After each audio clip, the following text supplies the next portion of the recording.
आंगनबाड़ी कर्मचारी संघ के आज इस बेसकीमती बैठक की अध्यक्षता कर रही हैं चंद्रावती देवी जी,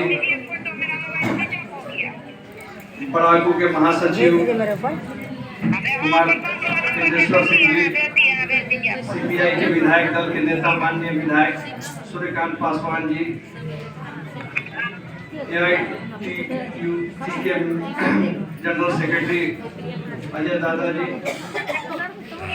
और साथ में इस मीटिंग में हमारे बिहार के सभी जिलों से और परियोजनाओं से उपस्थित मौजूद यहाँ पर सेविका सहायिका बहनें,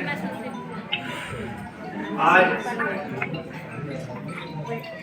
एक महत्वपूर्ण निर्णय करने के लिए जैसा कि आपको बुलाया गया है, और हम जानते हैं कि मुख्य चीज आप लोगों की तरफ से आ गया है कि आप लोगों ने संगठन के नेतृत्वकर्ता,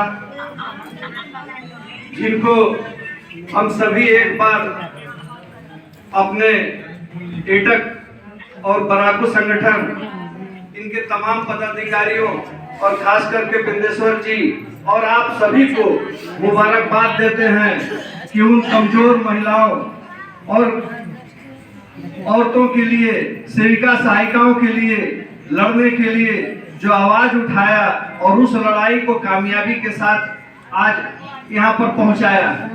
एक बहुत बड़ा परिवर्तन हुआ है, ऐसी बात नहीं है, और वह लड़ाई अभी भी हमारी मौजूद है। क्या हुआ था? बिहार में आंगनबाड़ी सेविका सहायिकाओं बहनों को एक बंधुआ मजदूर से भी कम मानदेय पर जीने के लिए मजबूर किया जा रहा था। हमारी बगावत कहाँ हुई? हड़ताल की बात कहाँ से आई? शुरुआत कहाँ से हुई? जब एक अमानवीय तरीका से बिहार के महिलाओं को जीने के लिए मजबूर किया जा रहा था, उन महिलाओं ने विरोध कर दिया, बगावत कर दिया कि हम लोग ऐसी स्थिति में अब नहीं जी सकते। स्थिति तो यही थी, इतने कम मानदेय पर, जिस पर जेल में भी एक कैदी, एक बंदी पर ज्यादा खर्च आता है, उससे भी कम मानदेय पर हमारे सेविका और खास करके सहायिकाओं बहनों पर मानदेय के जरिए जीने के लिए मजबूर किया जा रहा था।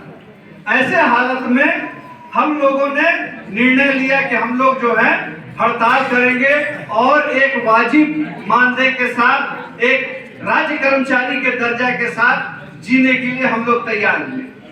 स्थिति वहीं पर बनी हुई है।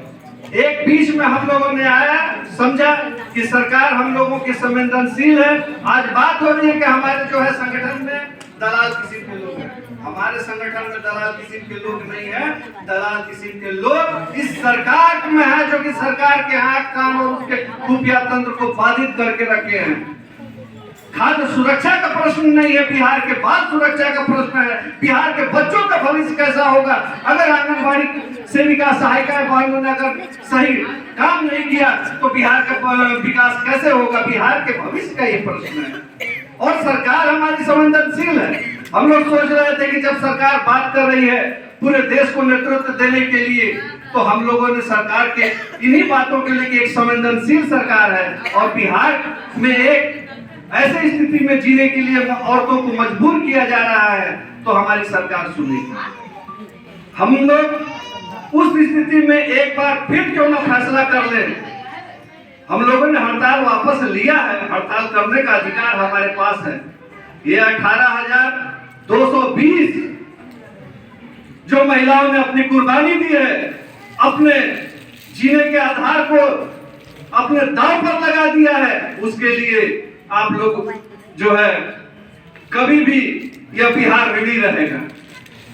यह लड़ाई 1,28,000 के लिए जो 18,220 महिलाओं ने लड़ रही है, उसका नाम पूरे बिहार में जिले में फैलना चाहिए और उसका नाम मोटे अक्षरों पर लिखना चाहिए कि 2,28,000 महिलाओं के बेहतरी के लिए 18,220 महिलाओं ने अपनी जिंदगी दांव पर लगाई हुई है, अपनी नौकरी दांव पर लगाई हुई है, अपने बच्चों का भविष्य दांव पर लगाया हुआ है।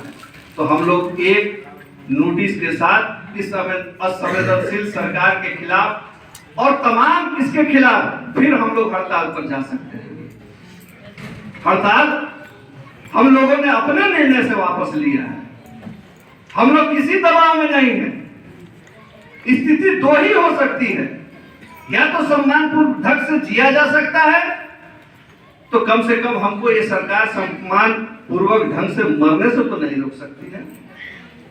अगर ये 18,220 महिलाएं अगर ये सेविका सहायिकाएं महिलाएं अगर ये खड़ा कर लें तो हम लोग को बदलाव लाने से बिहार में कोई नहीं रोक सकता। स्थिति के हर स्थिति के दो पहलू होते हैं, किसी भी लड़ाई के दो पहलू होते हैं। हमने पिछले बार भी अपनी बातों में कहा था, हमने पिछले बार भी अपनी बातों में विचार को रखा था कि आपदा में अवसर तलाशने का हमेशा कोशिश करना चाहिए। बिना कुर्बानियों के तो कभी कुछ नहीं हुआ, बिना कुर्बानी के कभी कोई परिवर्तन नहीं हुआ। जब भी अगर कोई परिवर्तन आया है, जब भी किसी संगठन में बदलाव आया है, जब भी औरतों के लिए कोई अगर बड़ी बात हुई है, कोई उनके जीवन में उनकी जिंदगी में अगर कोई परिवर्तन हुआ है तो बहुत बड़ा कुर्बानी